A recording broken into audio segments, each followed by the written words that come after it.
কি খুঁজছেন দুনিয়াতে? সুখ শান্তি? তাহলে আপনি বোকা। দুনিয়া যদি আল্লাহ তাআলা সুখ শান্তির জায়গা তৈরি করত, তাহলে আল্লাহ তাআলা কখনই জান্নাত বানাতো না। কষ্ট তো দুনিয়াতেই হবে, কিন্তু জান্নাতে নয়।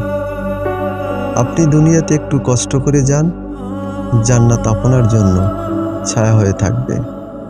হে আমার প্রিয় ভাই বোনেরা, দুনিয়ার লোভে পড়ে যারা পাপে লিপ্ত হয়েছে, আল্লাহ তাআলার কাছে তওবা করে নাও আর সঠিক পথ বেছে নাও।